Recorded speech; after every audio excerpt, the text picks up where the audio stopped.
Run, river, run, run through the hills. Run, river, run to the sea. Run, river, run to your place beneath the sun. Run, river, run over me. Run through the land, you run through my soul. Hi, this is Jan Lewis. Welcome. Today we have an encore appearance of Michael C. de la Pena. Michael, welcome back. And Michael wrote The Coyote Wars, which was his first book. Okay, thriller, mystery thriller. Is that how you would describe it? A suspense thriller, I would say. Yeah. Now, the second one, The Last Coyote, and this is the cover of it. It's a guard tower.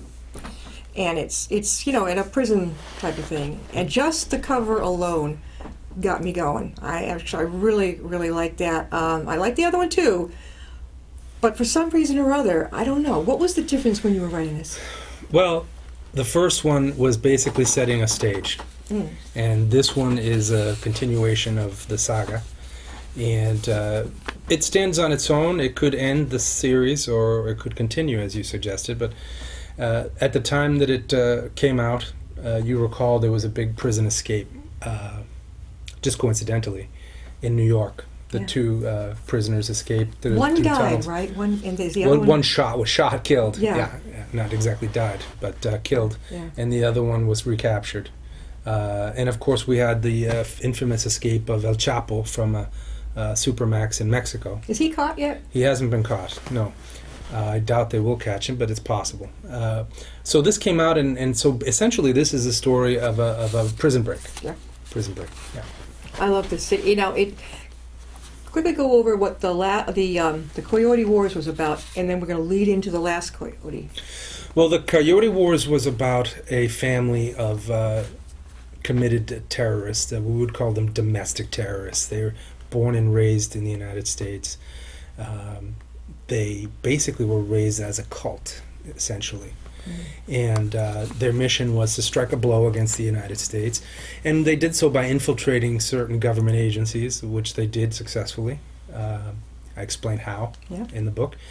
And it culminates in the terrorist attacks, which, by the way, the heroes of the book are FBI agents that kind of smell this is going to happen and start tracking them down and actually limit the damage that the strike would have been far worse.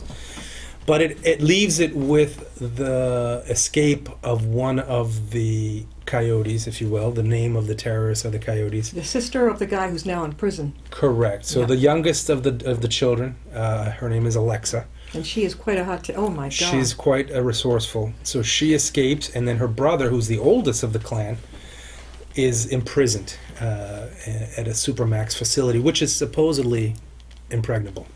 Yeah.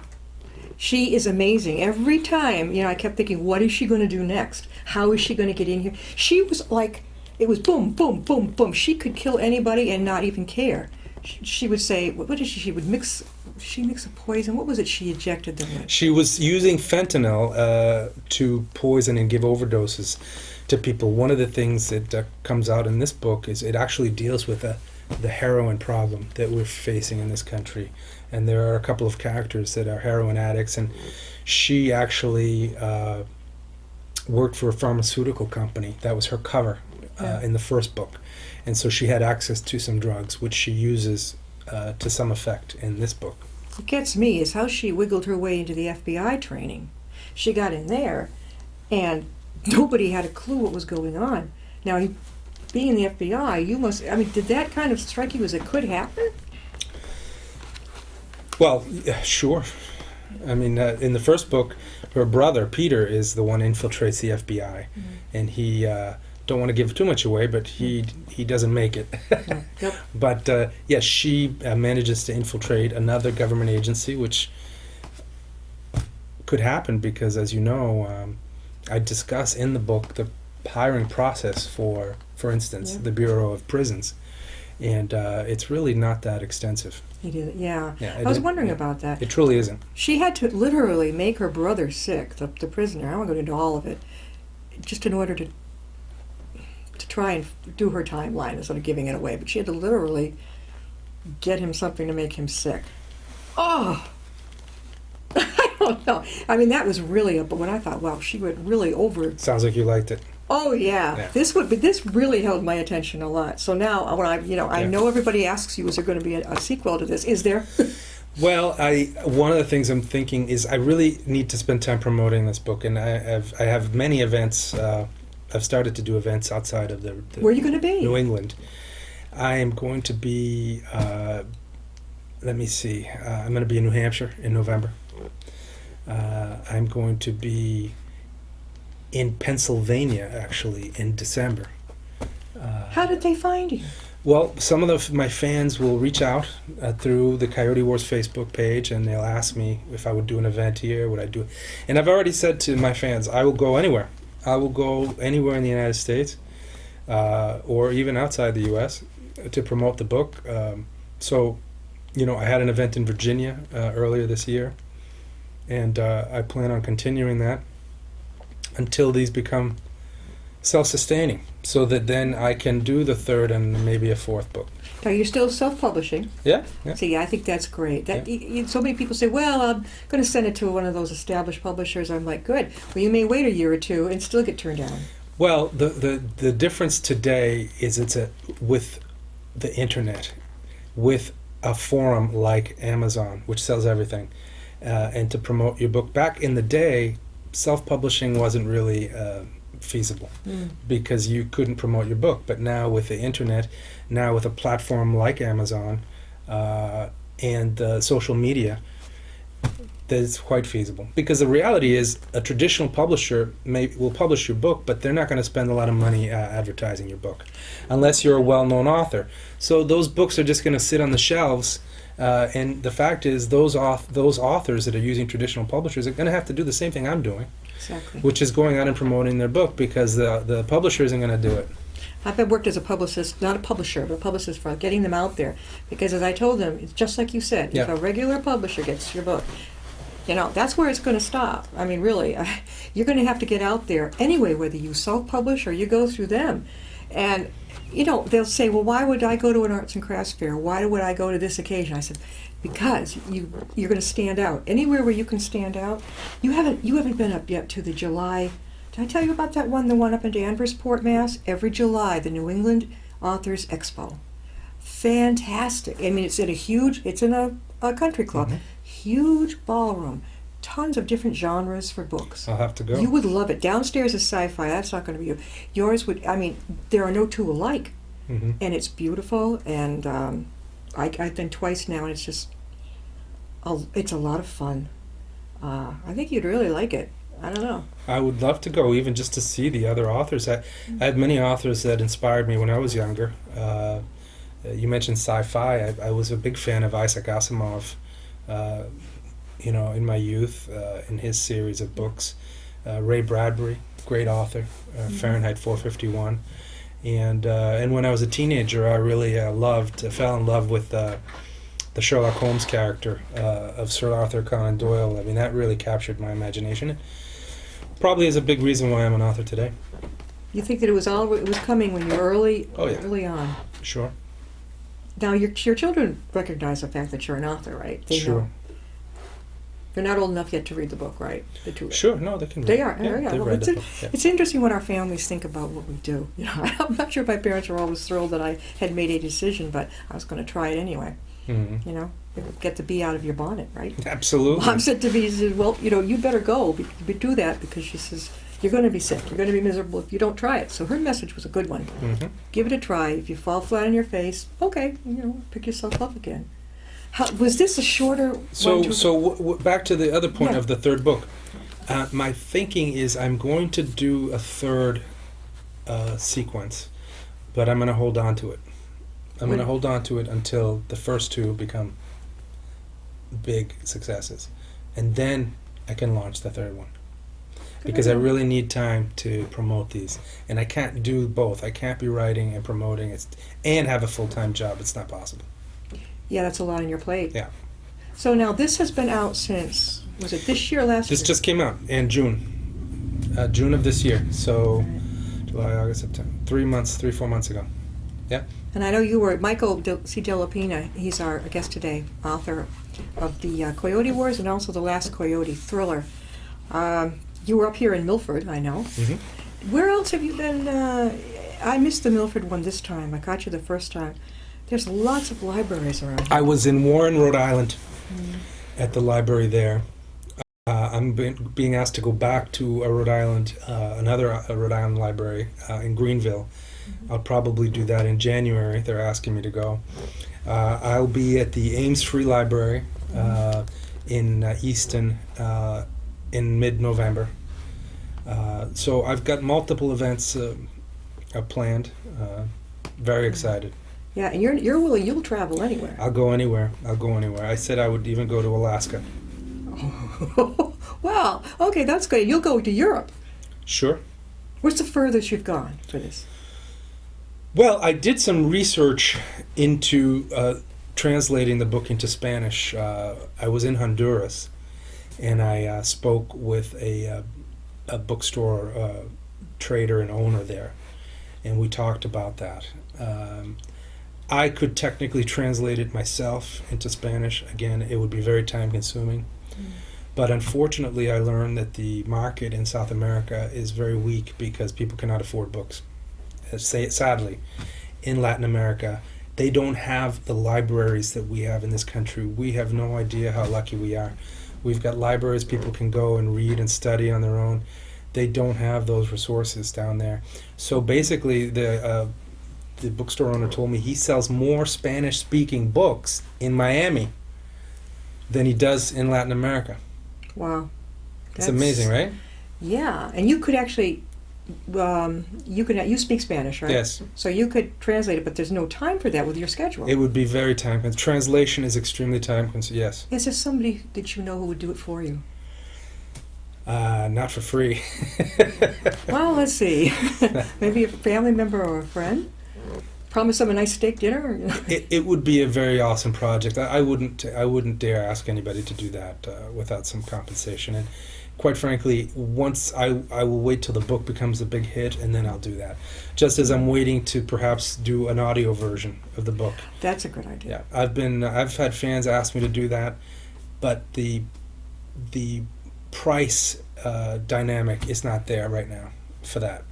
But it will be. It will be. The book will be a big hit, and then at that point, there's no stopping me. Is it Kindle now? Is it? It's on Kindle. Yeah, it's on Kindle. It's on Kindle Unlimited. So if you are a Kindle Unlimited member, you can pick it up for free through Amazon. And Amazon has done amazing things the way they do the pricing on that. I know some authors that I had worked with found that some libraries are terrific about getting the word out about the guest, the person who's speaking, be it an author or somebody. Some of them they say, "My God, I got there and no one came." Well, that happens, but I found that the librarians are getting very, very sophisticated. They're doing press releases. I know Milford's very sophisticated in their operation. Yes, I've been to some libraries where, they're not as sophisticated, but you'd be surprised. Yeah, I hate to have an author sit there for 2 or 3 hours and nobody came. But there's a great library, I'll tell you about it later, but it's right up in Hopedale. And boy, I met one of our favorite authors here. He's a senior person, he's 80 years old, and he must have written, I don't know how many mysteries. Tons of mysteries, and he's still going strong. But now, all right, so we've got the gist of, the Coyote Wars, and this one here, I'm not going to give it away, but The Last Coyote, I was with her the whole thing, and I was thinking, what is she going to do next? How is she going to, I would be like, one thing, she was in the John. I thought she was going to come out and something was going to happen. They were going to nail her. But she escapes. Yeah. Yeah. And then this guy who's real nice to her takes her in and lets her, he wines and dines her and feeds her and everything. And she's starting to, you would think she's a sociopath with no feelings, which I kind of think, yeah, she had a lot of that. But she did have feelings for him, didn't she? Yeah, she did. Yeah, which is what I try to explain to people about the dynamic of the mind, the terrorist mind. Okay, terrorists have families. Many of them are married. They have children. They love their children. They love their families. but they're still terrorists. They have a belief system that is not like ours, and allows them to justify many things, including, as we see sadly in the news, things like beheadings, burnings, torchings. You know, these are things that we find incomprehensible, yet for them, this is just an acceptable thing in their quote-unquote war. Okay, so this is why, you know, they can have relationships, and many of them do. When I first started reading the book, the person that handed it to me and had read it did not give it away. And so I didn't know if this was a homegrown terrorist, Alexa, or, you know, so my question was, and I wasn't going to be answered because he was going to keep it a secret from me. I said, is this a terrorist from the Middle East, or is this somebody? He says, you just keep reading.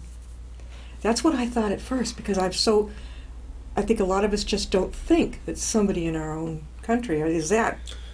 Well, it's happened before. As I was just explaining to someone, you have to take a look at, for instance, someone like Tim McVeigh, who was actually in the military, and he served in the war, in the first Gulf War, I believe. And he comes back, and because of his perceived grievances against the government, blows up the federal building in Oklahoma City, killing 168 people, including about a dozen or more children, knowing, by the way, full well that there was a nursery at that building. And he did so without blinking an eye. And this is someone who was born and raised here, okay? Up until 9/11, I believe that was the deadliest terrorist attack in the United States. And that was a homegrown attack. In your experience, the way you work, do you feel that people who end up like that, I don't know about the Middle East, but here in the States, somebody like Timothy McVeigh, we can't pin it all on their military or their grievances there. Isn't there something in when they were brought up sometimes that can make them just so damn mad at the world? Not in the terrorist sense.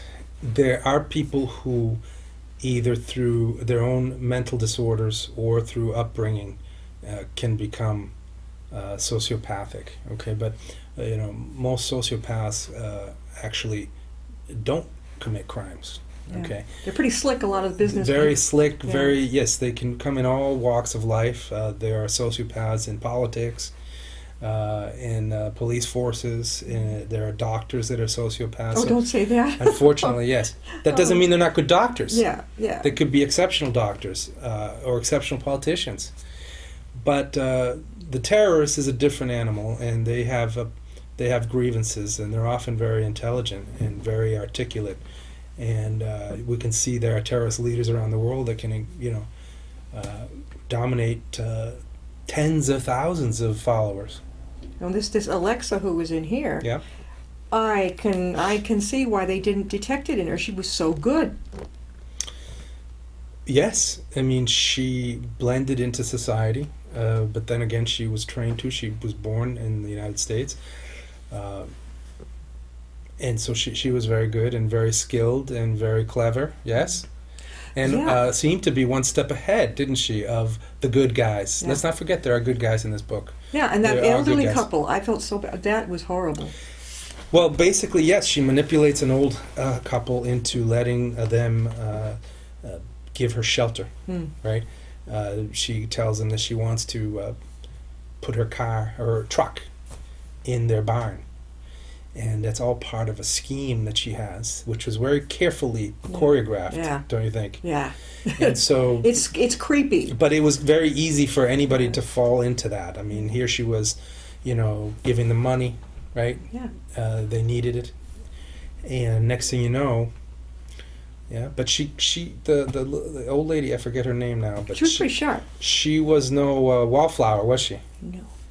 No. She was very angry at She this. snuck up at yeah. our little buddy there. Yes. But by then the FBI already had an Yeah. idea where they were going. How do you think up this stuff? Are you just naturally comes to you? Or what? It just really does come to me. I just think I have a very vivid imagination. I always have, and Ooh, that's yeah. I'm putting it to use, I guess, in these novels. We're talking with Michael C. Della Pena, and he's the author of The Last Coyote. He was on with us before. He had written The Coyote Wars, and I have been waiting for this one. And when this arrived in the mail, first of all, my husband read it first. Okay. He couldn't wait to get his hands on it. And then I said, once you read it, then give it to me. He can read like that. I'm pokier.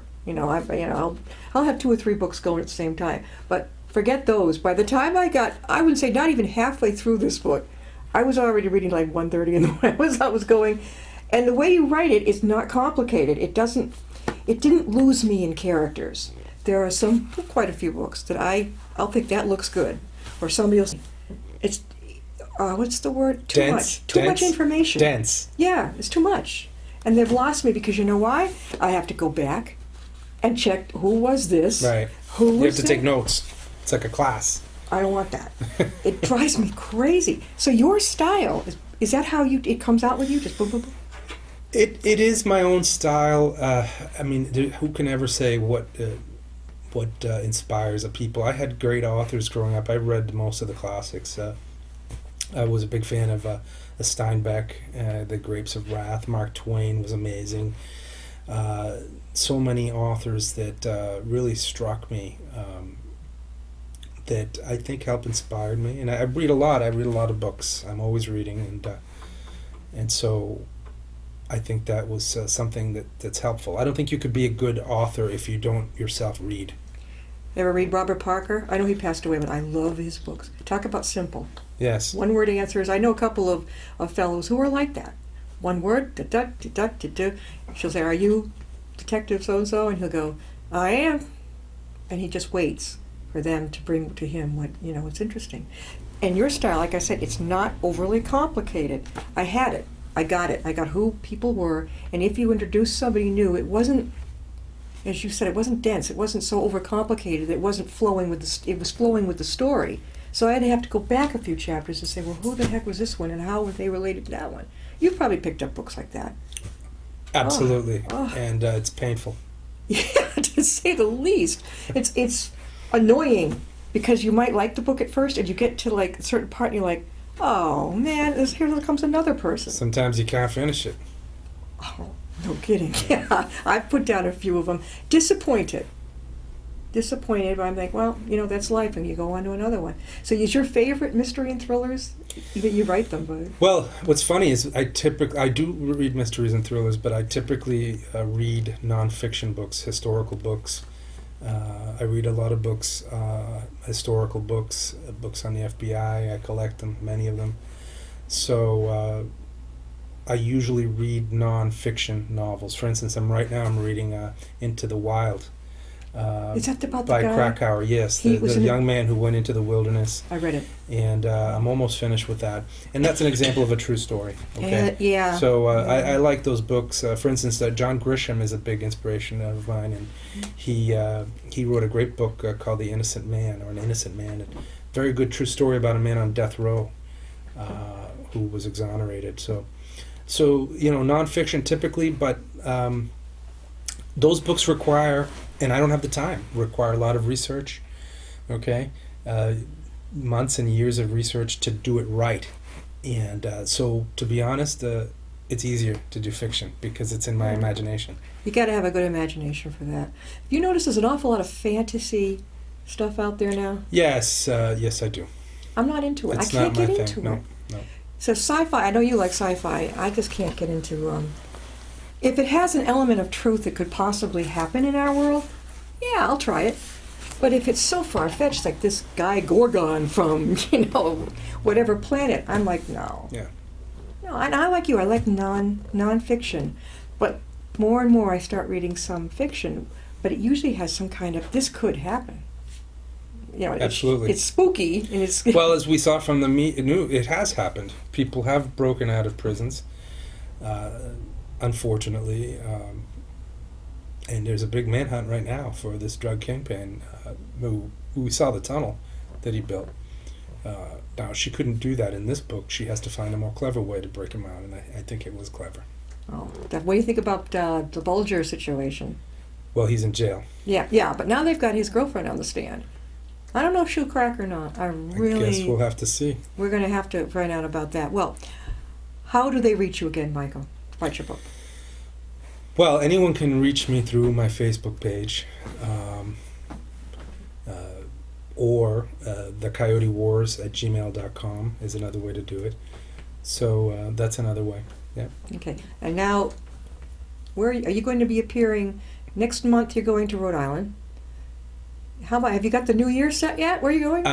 I'm going to be going to Rhode Island in January at some point. I don't have a date set yet. I'll be in Easton November 16th, I believe. Easton, Mass? Yeah. Okay. Ames Free Library. I'm going to be in New Hampshire again, working on the exact particulars in November. But all these things are advertised and documented on my Facebook page, and it's been very, very successful. So Yeah, I've got a couple of other places to suggest to you too. I think you would. Have you been yet to Tatnock in Westboro? I did Tatnock, yeah. Okay. Did you give a presentation like you do in Milford at Tatnock? I- In the big room? I did, yeah. Yeah, I've I been in did. there. Mhm. That's a nice room. Absolutely. I like that. That's a good store too. I'm not plugging them, but I could go and spend hours in there. I mean, well, when you walk in, it's all directed towards girls, anyways. I mean, they've got the jewelry, they've got the clothes. I'm like, oh, but you know what? I go, nope, and I'll head right for the books. And a lot of it, the teens and the kids section too, because I'll read. Do you Mhm. read young adult stories? Well, not anymore, but I like them. I Yeah. think they're great.